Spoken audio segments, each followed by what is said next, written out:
And it's race 3 of the longest season in F1 history, and the fans are out in force today in the Melbourne sunshine. Max Verstappen, he's secured a hat-trick of consecutive poles already this season, and that's because he qualified at the front again yesterday, this time 2.5 tenths from Carlos Sainz. The Dutchman is hunting down a 10th successive win today. We've got a green flag and we've got 3 lights on already, 4 and now 5. It's the Australian Grand Prix, it's lights out and away we go. Verstappen and Sainz getting away pretty evenly. Leclerc's coming at Lando Norris. Verstappen's going to lead into turn 1 and does so from Carlos Sainz. Then comes Lando Norris, Charles Leclerc, Oscar Piastri, and for once they've all got through the first corner unscathed. Yeah, they were tiptoeing through there, and Sainz then having a look up the inside into turn 3, but more as a distraction, I think. In fact, Verstappen getting that far ahead of him into turn 1 really opened the road up nicely for Sainz. He leaves, Alex Albon was saying yesterday, not exactly beneficial for grip out on the track. On the far side, look at this. Carlos Sainz with DRS. He's almost wheel to wheel. Carlos Sainz takes the lead of the Australian Grand Prix. And on lap 2, where a couple of years ago he went off and his race was ended, this time around his race just being made. Let's have a look on board with Carlos Sainz, and it was very easy for him before they got into turn 9. You know it is. That car's smoking. Yeah. Problem then for the Red Bull of Max Verstappen. Is there something touching? Yeah. His engine's gone. He's got a new power unit in that Red Bull for this weekend, and it looks like that new power unit is giving him all sorts of grief on the track, where in 2022... It's the tyre, isn't it? There's something going on because the exhaust pipe's sort of in the middle, and that looks like it's coming from the... no, it is. It's a motor issue.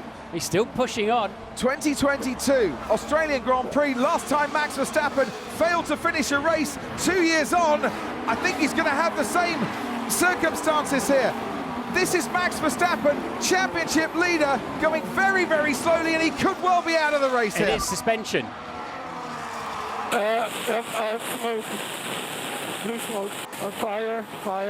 The right rear is on fire. The right rear brake is on fire. It's completely melted the tyre, and I don't know if this is an engine issue. I mean, obviously, it's the end of the race. It's still the end of the race. They're not going to fix this. It's made an absolute mess of the right rear corner. The right rear is on fire, and whatever. It's the end of Max Verstappen's Australian Grand Prix. 43 race finishing streak. Last retirement, Australia 22. Max Verstappen, the only drivers that have led a Grand Prix. This man has won the last 41 races. He's won 35 times. He was going for a 10th win in succession. It is all ended in smoke here in Albert Park. Max Verstappen, the first retirement out of the race. Big drama here on lap 6 of 58. Tell me what happened today. What was the problem in the car, and when did you realise? Well, what we can see so far in the data is as soon as the lights went off, the right rear brake just stuck on, and it just, of course, the temperature kept on increasing. So it was also basically driving with a handbrake on, and that's why already I felt that the car was really weird to drive in some corners. Yeah, just very snappy. While the laps to the grid, the car was really spot on, and I was very happy with what we were doing. But yeah, it explains that if a brake is stuck on, that doesn't help. Right, Lando Norris is coming into the pits. Sergio Perez is coming into the pits. The crews are going to get their work started here. And as those two pit, Fernando Alonso carries on past the line to start another lap. Charles Leclerc and Oscar Piastri will carry on past the line to start another lap and go ahead of Lando Norris. This is when Lando Norris came out of the pits, and that was his teammate Oscar Piastri cutting in front of him. Hoping to pick up some scraps, and in comes Carlos Sainz, which made a lot of sense. And Lewis Hamilton. Yeah, I've had engine failure. Oh, okay. Engine failure.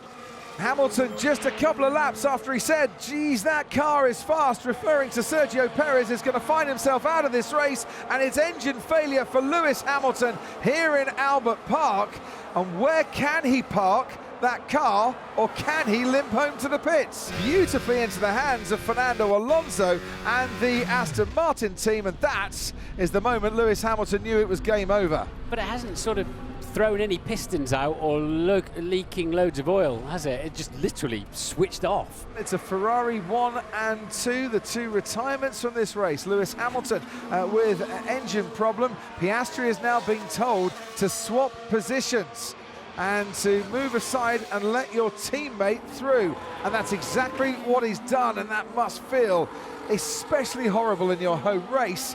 But as we've often seen with Oscar Piastri, if the team asks him to do something, he does it, he doesn't complain. He'll have the debrief later. If you're thinking it's all but no nerves on the Ferrari pit wall, you're mistaken. Sainz has just been on the radio saying the tyres don't feel great now. I'm just looking across. They've got a prospect of a 1-2 in Australia, a place they've always gone well at. They love winning down here. And there's a little bit of worry that Sainz's tyres are going to start to go off. He surely has to nurse it home from here. But yeah, don't think just now it's the end of the race. These aren't graining. These tyres are still graining.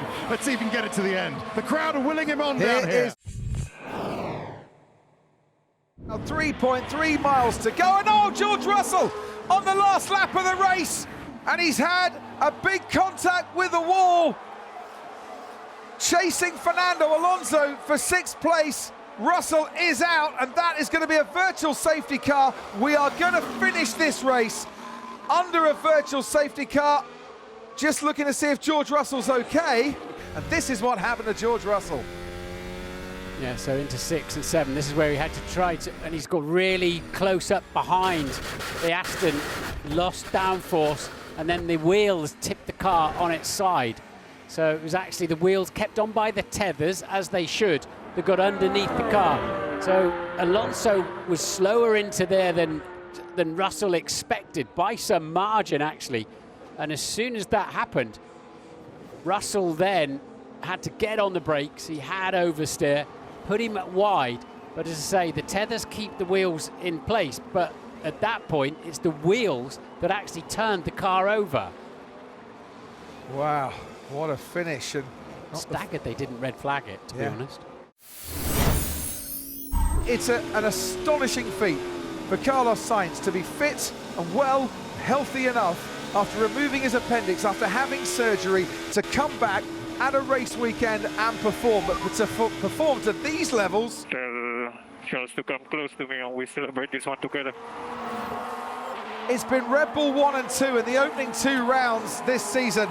It's a standing ovation for Ferrari in Albert Park. It's a Ferrari 1-2 in Australia. It's victory for Carlos Sainz. What a performance for Carlos Sainz here. And I think around the world, everyone should stand and applaud his efforts this weekend. Max Verstappen, 2 years after his last DNF, has another one here in Melbourne. It's Max's car that lost. It's fun, and Forza fun in the sun for Ferrari with their man Carlos. What a day down under.